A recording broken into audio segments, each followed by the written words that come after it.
में सिलेबस आ गया है, जो नया सिलेबस है जो 33% कुछ कम किया गया है, 30% के अबाउट कुछ कम किया गया है।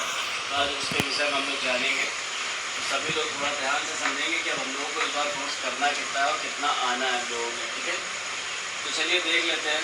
सबसे पहले क्लास 12 की बात जब हम लोग करेंगे, तो क्लास 12 में जो हम लोगों के पास सिलेबस है, फिजिक्स फर्स्ट और सेकेंड, नोट जिसको करना हो करते रहेगा। ठीक है, फिजिक्स फर्स्ट में आप लोगों की टोटल 5 यूनिटें रखी गई है। सबसे पहली यूनिट है स्थिर विद्युत की, जिसको हम लोग इलेक्ट्रोस्टैटिक बोलते हैं, इलेक्ट्रोस्टैटिक्स। सेकेंड यूनिट है हमारे पास धारा विद्युत यानी इलेक्ट्रिक करंट,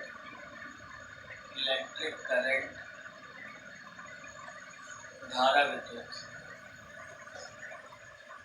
ठीक है, थर्ड यूनिट में हम लोगों के पास जो है वो है धारा का चुंबकीय प्रभाव तथा चुंबकत्व, मैग्नेटिक इफेक्ट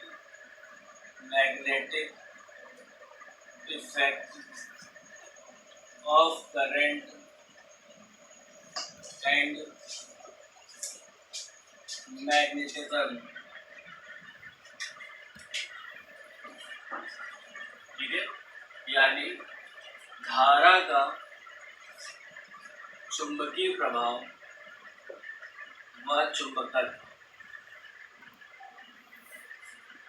ठीक है, फोर्थ पॉइंट देखिए, वैद्युत चुंबकीय प्रेरण। ठीक है, इलेक्ट्रोमैग्नेटिक इंडक्शन, इलेक्ट्रोमैग्नेटिक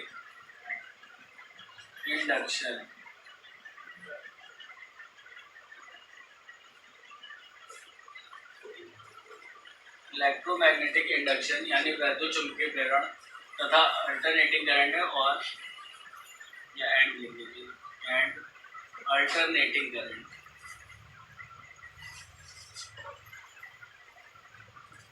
ठीक है, यानी वैद्युत चुंबकीय प्रेरण तथा प्रत्यावर्ती धारा। और उसके बाद है फिफ्थ वाला पॉइंट है वैद्युत चुंबकीय तरंगे यानी इलेक्ट्रोमैग्नेटिक वेव, मैग्नेटिक वेव। ये वीडियो थोड़ा सा लंबा हो सकता है क्योंकि पूरा टॉपिक हम लोग एक साथ डिस्कस कर रहे हैं। तो देखिए यहाँ पर क्या है कि अभी से फिजिक्स फर्स्ट की बात हो रही है। यहाँ पर हम लोगों ने देखे कि 5 यूनिट हम लोगों को मिली हुई है, जिसमें इलेक्ट्रोस्टैटिक्स हम लोगों का 8 नंबर का है। ये जो बोर्ड एग्जाम में क्वेश्चन आएंगे 8 नंबर के, इलेक्ट्रिक करंट से आएगा आपका 7 नंबर का क्वेश्चन। उसके बाद है मैग्नेटिक इफेक्ट ऑफ करंट और मैग्नेटिज्म, मिलाकर आप लोगों का जो क्वेश्चन होगा टोटल ये 8 नंबर के इसमें होंगे। उसके बाद अल्टरनेटिंग करंट और इलेक्ट्रोमैग्नेटिक इंडक्शन मिलाकर 8 नंबर का है आपका।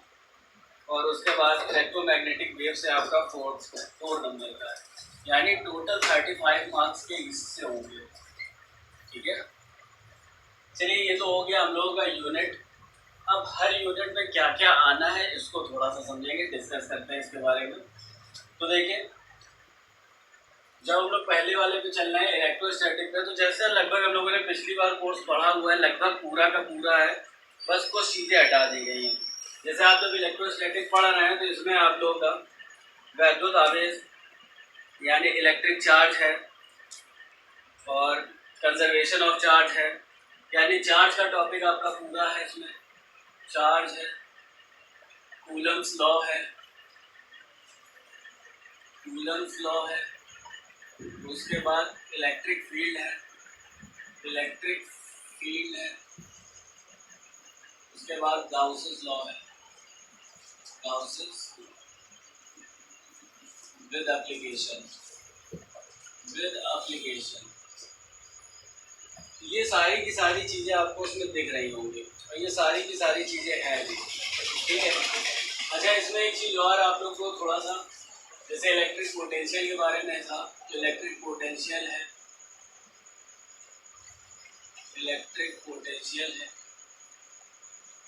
पोटेंशियल है, ठीक है। ये सारा तो आपको इसमें दिख ही गया है जितना है, पर इसमें भी जो सबसे ज़्यादा मोस्ट इम्पॉर्टेंट थिंग है कि यहाँ से इसका पार्ट जो है ये मिनिमम आएगा, यानी इन पूरे टॉपिक का थोड़ा सा पार्ट आएगा, जो सबसे ज़्यादा आएगा वो इससे आएगा, गाउसेस लॉ से, ठीक है, क्योंकि ज़्यादातर इसी को प्रमोट किया गया है।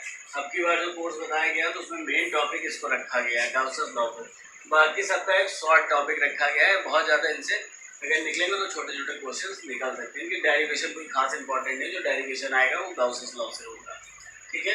उसके बाद जब सेकेंडली हम लोग बात करते हैं, आगे जब हम लोग बढ़ेंगे तो इसी में थोड़ा सा और हमको दे दिया गया है इन्होंने, इसी में जैसे इलेक्ट्रिक पोटेंशियल था हम लोग के पास, इसमें इंसुलेटर है, कंडक्टर है और सेमी कंडक्टर, कैपेसिटर, ये सारा का सारा आप लोगों का फर्स्ट वाले में है, यानी स्थिर वैद्युतिकी में, यानी इलेक्ट्रोस्टैटिक में आप लोगों को इतनी सारी चीज़ें पढ़नी है, जिसमें सबसे मोस्ट इम्पॉर्टेंट मैं पहले भी बता चुका हूँ और अभी भी बता रहा हूँ, क्योंकि गॉसेस लॉ है, ठीक है। उसके बाद हम लोग बात करते हैं धारा विद्युत की। तो धारा विद्युत में हम लोगों को ज़्यादा कुछ नहीं देखना है, जैसा कि अभी हम लोग पढ़ भी चुके होंगे, उसको मैं यहाँ से हटा देता हूँ, या धारा विद्युत के लिए सेकंड के लिए हम लोग यहाँ देख लेते हैं। इसमें आप लोगों को जो बेसिक है वो है आपका ड्रिफ्ट वेलोसिटी आपको दी गई है, ड्रिफ्ट वेलोसिटी है, पहले तो करंट है, ड्रिफ्ट वेलोसिटी है, यानी अपवाह वेग जिसको हम लोग बोलते हैं, ड्रिफ्ट वेलोसिटी, ईएमएफ है, उसके बाद आपका रेजिस्टेंस है,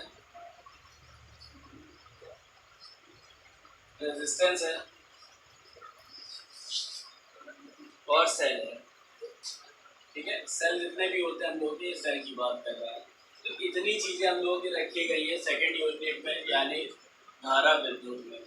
उसके बाद हम लोग जो मैग्नेटिक इफेक्ट की बात करते हैं तो उसको रफ कर ले रहे हैं, अगर कोई पॉइंट ना समझ में आए तो पूछ लेना, ठीक है। हिंदी इंग्लिश दोनों में चलना है ये, अगर कोई भी पॉइंट डिस्कस ना हो तो एक बार बता देना हमें, ठीक है। उसके बाद देखो विद्युत धारा का चुंबकीय प्रभाव तथा चुंबकत्व में जब हम लोग बात करते हैं तो यहाँ पर हम लोगों को बेस जो सबसे ज़्यादा इम्पोर्टेंट है तीसरे में, पहले तो बायोट सेवर्ट लॉ है, उसके बाद एम्पियर्स लॉ, यानी बायो सेवर्ट के नियम और उसके एप्लीकेशन है, और उसके बाद एम्पियर्स लॉ है और एम्पियर्स लॉ के एप्लीकेशन है। ये सबसे ज़्यादा इम्पॉर्टेंट पार्ट है इस वाले का, ठीक है। उसके बाद इसमें कुछ खास नहीं है, बाकी सारी चीज़ें जैसे आप लोगों ने पिछले साल भी पढ़ी होंगे, वोल्ट मीटर है, गैल्वेनोमीटर है, वोल्ट मीटर, गैल्वेनोमीटर, ठीक है। ये सारी चीज़ें हैं कि वोल्ट मीटर है, गैल्वेनोमीटर है, और बाकी इसमें आप लोगों का वो आ जाएगा मैग्नेटिक डाइपोल आएगा, मैग्नेटिक डाइपोल और डाइपोल मूवमेंट, अगर हिंदी में इनको हम बोले तो चुंबकीय आघूर्ण आएगा आपके पास, और चुंबकीय बल आघूर्ण वगैरह ये होगा आप लोगों का, ठीक है। देखिए डाइपोल होता है द्विध्रुव, ठीक, और डाइपोल मूवमेंट होता है द्विध्रुव आघूर्ण। तो यहाँ पे चुंबकीय द्विध्रुव है और चुंबकीय द्विध्रुव आघूर्ण, जिसमें हम लोगों को अर्थ मैग्नेट, अगर हम लोग लास्ट ईयर के हिसाब से देखें तो इसको हम लोग अर्थ मैग्नेट में ले जाते थे, यानी पृथ्वी का चुंबकत्व, ठीक है। ये जो हम लोग का अर्थ मैग्नेट का जो टॉपिक था वो भी है लगभग, पर इस पूरे चैप्टर में ठीक है कोर्स में कुछ खास कम नहीं किया गया, पर इन्होंने ये बता दिया गया है कि इसमें से ये ज़्यादा इम्पॉर्टेंट है, जैसे ये दो टॉपिक सबसे ज़्यादा इम्पॉर्टेंट है, ठीक है। ये आपका तीसरे तक हो गया। उसके बाद इलेक्ट्रोमैग्नेटिक वेव की बात करते हैं, इंडक्शन की बात कर रहे हैं, इलेक्ट्रिक करंट की हम लोग बात करते हैं। तो इसमें देखिए हम लोगों को फैराडेज लॉ का दिया हुआ है, इसको हटा दे रहे हैं।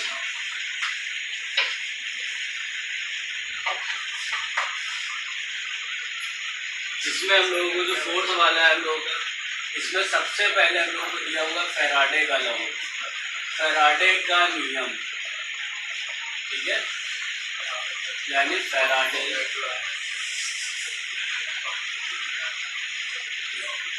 ठीक है, फैराडे का यानी हम लोग ये बोल सकते हैं कि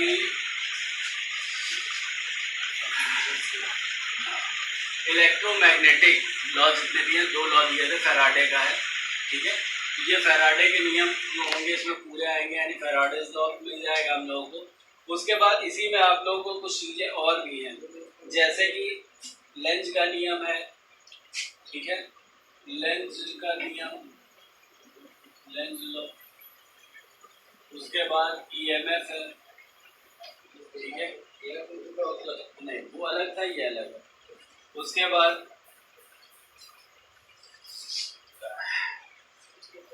LC, LCR, AC, AC circuit.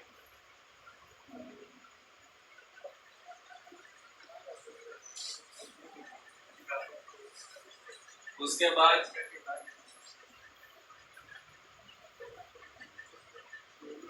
AC generator और ट्रांसफार्मर। ठीक है, तो देखिए आप लोगों का जो फोर्थ वाला टॉपिक है उसमें इतने टॉपिक मेन है।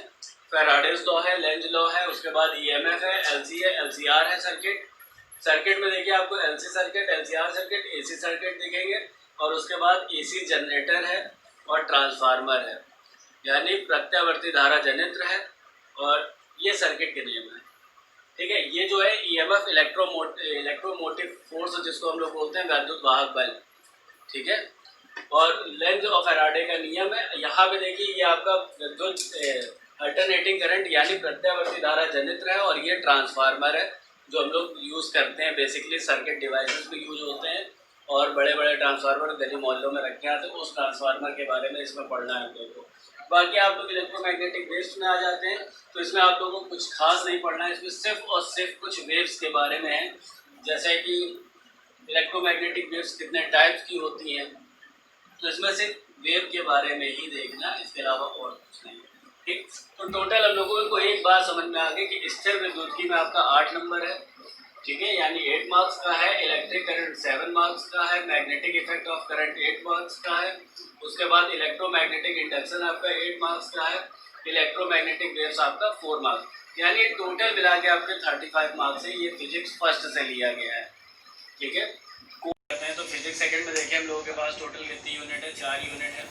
फर्स्ट ऑफ ऑल हम लोगों को देखना है कि लाइट है, उसके बाद मैटर एंड ड्यूअल नेचर है, ये लाइट की बात कर रहा है, और थर्ड यूनिट हम लोगों का atom and nucleus, and fourth unit is electronic devices. ठीक है, तो अब इसमें देखिए कि हमें पता है कि लाइट से हमें 13 मार्क्स का आना है, ड्यूअल नेचर और मैटर से हमें 6 मार्क्स का मिलेगा, एटम एंड न्यूक्लियस से 8 मार्क्स का है, इलेक्ट्रॉनिक डिवाइसेस से 8 मार्क्स के क्वेश्चन आएंगे, टोटल 35 मार्क्स के क्वेश्चन आने हैं। ठीक है, अब थोड़ा सा डीपली देखते हैं, स्टडी करते हैं। तो लाइट यूनिट में हम लोगों को जो पढ़ना है वो लेंस है, प्रिज्म है, टेलीस्कोप है, माइक्रोस्कोप है, आई है।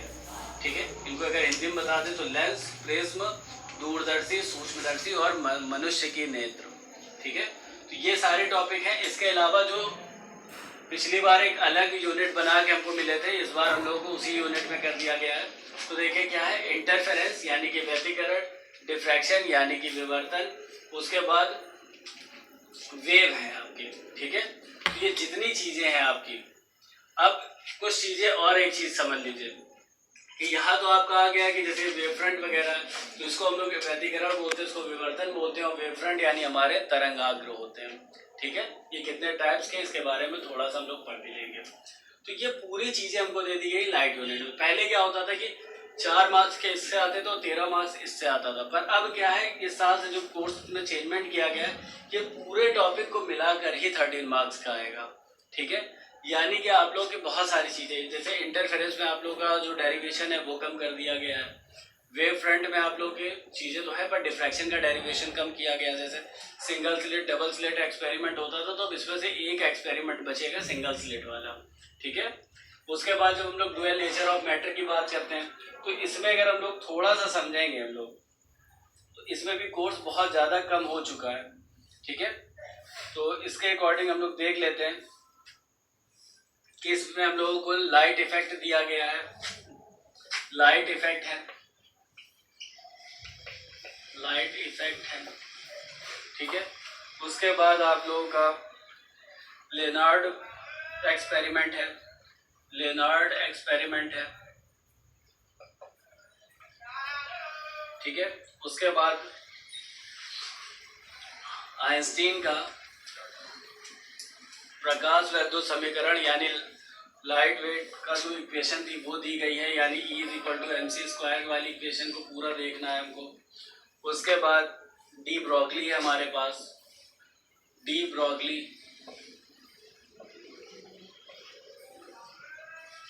डी ब्रॉगली है इसमें, ठीक है। तो इतनी चीज़ें जो है हम लोगों को इस वाले टॉपिक में देखनी है, यानी इससे टोटल 6 मार्क्स के क्वेश्चन आएंगे सारी चीज़ें मिलाकर, ठीक है। तो लगभग कोर्स पहले से तो बहुत कम हो गया है। उसके बाद एटम एंड न्यूक्लियस में हम लोग को एटम के अबाउट टू एटम पढ़ना है और न्यूक्लियस के बारे में पढ़ना है। यहाँ पे आप लोग का एटॉमिक मॉडल है, एटॉमिक मॉडल है जिसमें बेसिक हम लोग को पता है 5 एटॉमिक मॉडल होते हैं, जिसमें ज़्यादातर हम लोगों को नील्स बोर का पढ़ना है एटॉमिक मॉडल, नील्स बोर्स का एटॉमिक मॉडल हम लोगों को बेसिकली देखना है, एटॉमिक मॉडल, ठीक है। तो अब एटॉमिक मॉडल नील्स बोर वाला क्या था उसकी बात अभी हम लोग करेंगे जब समय आएगा। उसके बाद जब आप लोग इसमें आते हैं, लास्ट वाले टॉपिक में आते हैं, अब इससे भी टोटल आपका कितना आना है, 8 मार्क्स के आने हैं। अब हम लोग इलेक्ट्रॉनिक डिवाइसेस की बात करते हैं। तो इलेक्ट्रॉनिक डिवाइसेस में आपका जो इसमें सबसे ज़्यादा पूछा जाएगा वो आपका सेमीकंडक्टर होगा, सेमीकंडक्टर, ठीक है। उसके बाद डायोड है, डायोड है जिसमें आपका जेनर आ जाएगा, जेनर आ जाएगा, एलईडी आ जाएगा, ठीक है। लाइट इमिटेटिंग डायोड और जेनर डायोड जो हम लोग डिवाइसेस में यूज़ करते हैं। इसके बाद थर्ड पॉइंट जो हम लोगों का होगा, इसमें आपके ट्रांजिस्टर वगैरह आ जाएंगे, ट्रांजिस्टर, ठीक है, ट्रांजिस्टर वगैरह है। और आप लोग की जानकारी के लिए इसमें एक चीज़ और हम आपको बताएंगे कि हम लोगों का जो पिछले ईयर के टॉपिक में था जिसमें हम लोग लॉजिक गेट्स वगैरह पढ़ते थे, तो गेट्स वगैरह हम लोगों के टॉपिक से हटा दिया गया है, लॉजिक गेट्स हटा दिया गया है, ठीक है। ये इस बार हम लोगों को नहीं पढ़ना है। तो हम लोगों का जो सेकंड का टॉपिक है बेटा इतना ही है, जिसमें एक बार फिर से देख लीजिए, लाइट यूनिट में 13 मार्क्स का है, ड्यूअल नेचर एंड मैटर में आपका 6 मार्क्स का है, एटम एंड न्यूक्लियस में 8 मार्क्स का है और इलेक्ट्रॉनिक डिवाइसेस में आपका 8 मार्क्स का है, यानी टोटल 35 मार्क्स के।